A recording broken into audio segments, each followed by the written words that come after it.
The wind howled across the dry plains as Maria tightened the shawl around her shoulders. The sun had long dipped behind the distant ridges, but she and her 3 children still walked, boots sinking into the cold dust. It had been days since they left the old town, chasing rumors of work, any work. The youngest, Anna, whimpered, clutching her mother's skirt. "Mama, my feet hurt." Maria brushed her daughter's hair back gently and whispered, "Just a little farther, meu anjo. We'll rest soon." She smiled to give her courage, but her eyes told another story, one of hunger, loss, and prayers unanswered. Then suddenly she saw something ahead, a dark shape lying beside the road. Her heart raced. She motioned for her sons to stay back and stepped closer, her breath catching when she saw it was a man. A cowboy, his shirt soaked in blood, his horse lying dead beside him. His hat covered half his face, but his chest still moved faintly. Maria knelt down, shaking. Senor, can you hear me?" The man groaned, trying to lift his head. "Water," he rasped.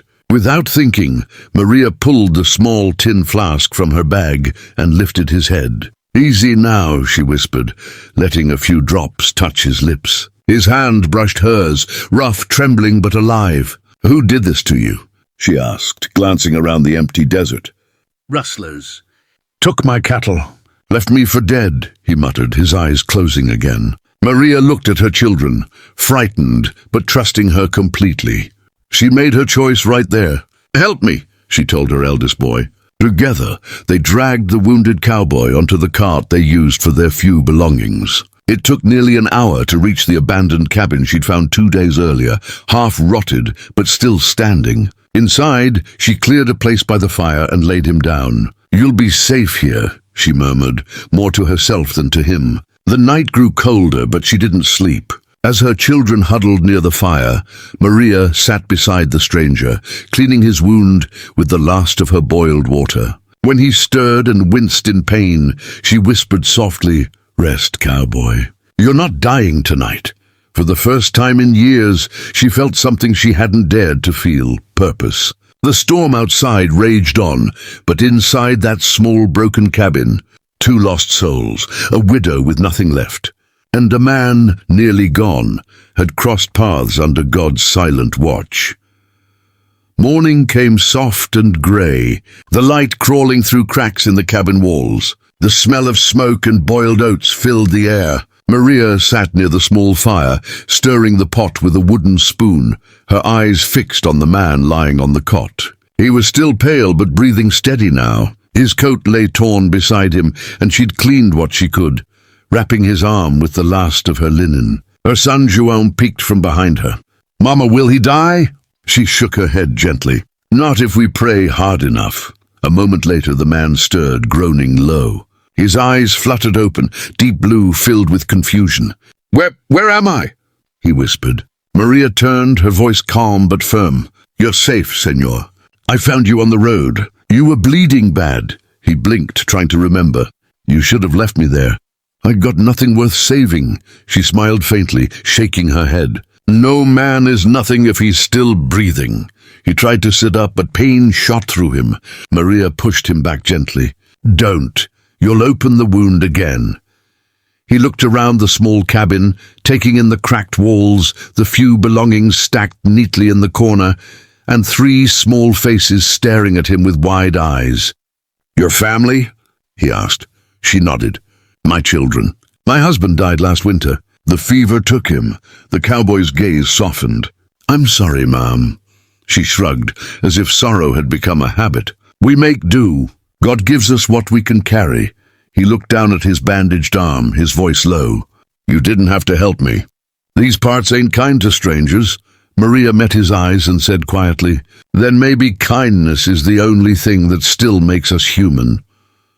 Silence filled the room, the kind that says more than words ever could. The fire popped. Outside, the wind carried the sound of distant thunder. The cowboy finally spoke again. "Name's Daniel," he said softly. "Daniel Hayes," she nodded. "Maria." He studied her.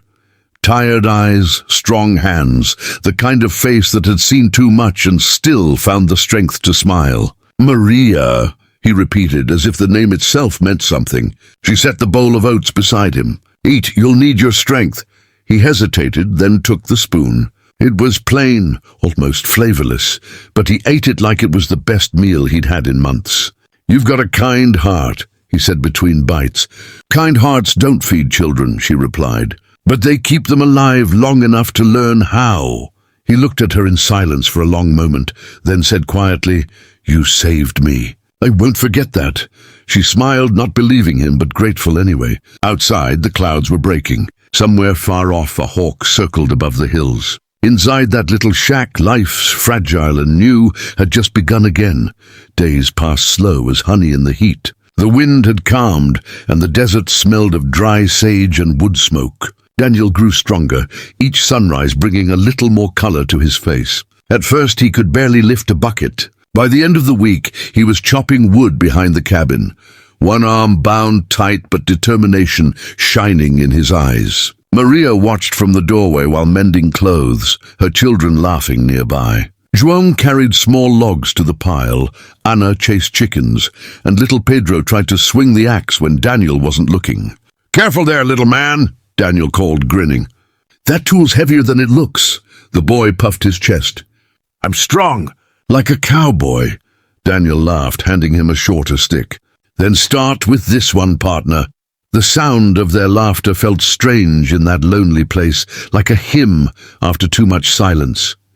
Maria found herself smiling too, though she quickly turned away to hide it. That night they all ate together, sharing cornbread and beans. Daniel said grace with his hat in his lap, his voice low and grateful. When he finished, Maria looked up, surprised. "You pray like a man who's seen loss." He nodded. "Lost more than I care to count. Maybe that's why I thank him for what's left." She didn't answer, but her eyes softened. After supper, Daniel stepped outside to fix the broken fence. Maria followed with a lantern. "You don't owe us this," she said quietly. "You gave me life," he replied. "Seems fair I give something back." The lantern light painted their faces gold. She watched his hands, strong, scarred, patient. "The world takes what it wants," she murmured. "But sometimes it leaves a little mercy behind." He looked at her then, really looked, and something unspoken passed between them. Respect first, then something warmer, deeper.